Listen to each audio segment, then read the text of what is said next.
Yo, what is up guys, it's Pedro here. In today's video, we'll be talking about the newest mock draft from Matt Miller where he has the Washington Commanders selecting edge rusher Shemar Stewart. For some people, that might be a surprise, so we'll talk about that in today's video. If you guys are new, make sure to subscribe, hit that like button and that notification bell as well. Trying to hit 16K subscribers before the start of the draft. It's free, it takes 1 second, less than 40% of you guys are subscribed that are watching. So, let's get right into it, no more BS. So Shemar Stewart, he's an athletic freak, and he's projected to go in the first round. Might be early second round, but projected to go in the first round. But that's right where the Commanders are picking.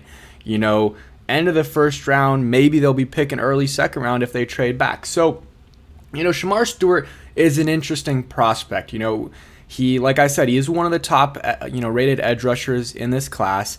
Matt Miller, ESPN's own, had them selecting Shemar Stewart with the 29th pick, so that's the analyst that has them picking Shemar Stewart. And Matt Miller is one of the top-ish guys in terms of popularity, at least. I don't know about his analysis. I don't really, that's not my guy when I look at it, like, oh, I want to see what this guy has to say. That's more like Daniel Jeremiah, maybe, Jordan Reed from ESPN, but it is what it is. He obviously has a lot of connections, so might be stuff he's hearing, might be stuff that, he just sees it as a fit with the Washington Commanders. But let's talk a little bit about Shemar Stewart, who the big thing with him is he is very athletic, but the lack of production in college is very, at least maybe not very concerning, but is definitely the biggest concern that most people have with him. Real quick, Bucky Brooks ranks his top 5 edge rushers in the class and had, Shemar Stewart as number 1. I don't, there's definitely something wrong with this because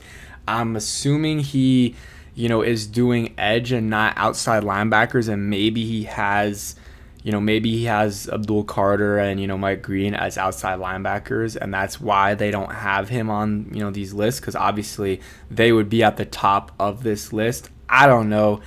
Maybe they just meant these guys are outside linebackers.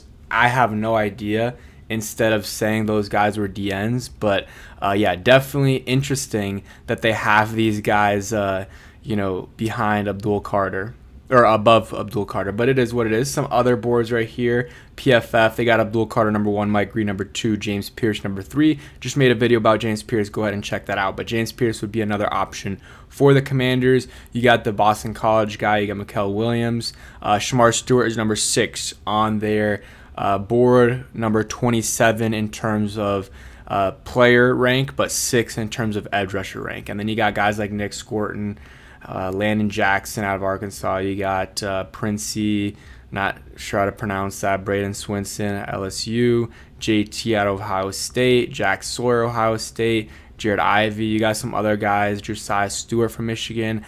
I've seen, where's the guy? This guy right here, Femi from UCLA. I've seen him with the Commanders in some mocks, so interesting there. The PFF has him really low. PFF, you got to take with a grain of salt, and also all these lists are going to be very different, but I just want to go over some guys. But Shemar Stewart, here's his draft profile. Let's actually go to his stats first, because I think that is a big thing, and I'll probably keep this video a little bit quick. So listed at 6'6", 290 pounds. I believe at the combine he measured in at 6'5". But yeah, his stats are pretty concerning. And you can say all you want about the film and stuff, and yeah, that is true. You want to see, film is important just like stats are. But when you're, as a first round pick, and the athletic, traits that this guy has, to only have 4.5 career sacks in 3 years as an edge rusher is very concerning. It would be one thing if it's a defensive tackle. Still would be concerning, but that's one thing.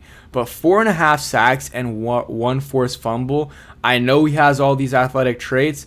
For me, I don't know if I can justify picking a guy that high that has 4.5 career sacks. I just think that's very boomer bust type of player, and maybe the Commanders can take a swing on him, and I'm sure I can convince myself into it. And if Adam Peters is making the pick, there's obviously some reasoning behind it, and I'm going to trust Adam Peters over my own opinion. But I just can't justify taking a guy that has 4.5 sacks. There might be some reasoning behind it, and if they can point that out And, they don't even have to give us the reasoning. But if there's some reasoning behind those, lack of sacks, whether it was a scheme or, things he was being asked to do, or maybe some small issues that they think they could fix, all right, that's fine. But I don't know. 4.5 sacks for me is crazy. And, it's not like he didn't start. He did start. His first couple years, he wasn't fully starting. But this past year, he started 12 games. So he's getting drafted off his athletic traits. In terms of the combine, his athleticism score is very good. You see his results: 4.6 40-yard dash is solid for a 6'5" guy, 267 pounds. Better than solid. Is very good.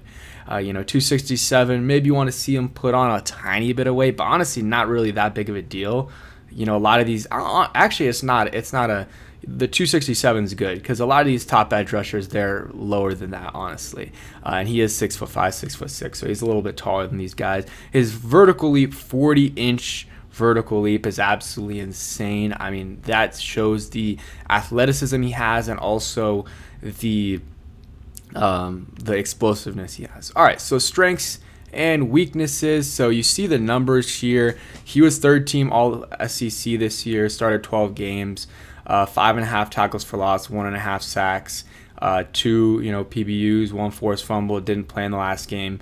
Let's see. Let me X out of this. So overview: Stewart is carved from granite, possessing a rare blend of traits, explosiveness, and untapped upside, which we talked about. He's long and sudden off the snap pause. Hasn't learned to weaponize his hands to control the point of attack and bypass protection with go-to moves. Blah, blah, blah, blah, blah, blah. The lack of production relative to the traits is a concern. Still, players who move like him are highly coveted. While the boomer bust label might be in play, it feels like a matter of time before it all starts to click at a high level. And yeah, I mean, what he said is right. If you trust your coaches and, you think you can get the best out of him and you think this guy's a good guy and he's a good, locker room guy, high character guy, which I don't know. I haven't heard any bad things, so I'm going to assume good things. But, if you think you can do that, that's fine. But obviously, if this guy has 6, 7, 8 sacks this past year, this guy would be a top 10, top 15 pick. Weaknesses, it's really the production. That's really the biggest thing. You can read some other stuff, but for me, that is the biggest thing, is the production. If you can't produce at the college level, he is playing at a high, in a good conference, but it just, I don't know, it's concerning. It's concerning, and film matters for sure, and the athleticism traits are there, so that is a big plus. But we'll see. We'll see what Adam Peters and company think. I would probably lean towards no on Shemar Stewart for me personally, and I don't think the Commanders would draft him. I mean, I don't know. It's so early. We are less than a month away, but it is still early. But I would probably, think they would rather go for a guy like James Pierce, Mike Green, if those guys are somehow there. And if they aren't, they could pivot towards another position or even another edge rusher. There's still some guys out there. And, they could go to receiver.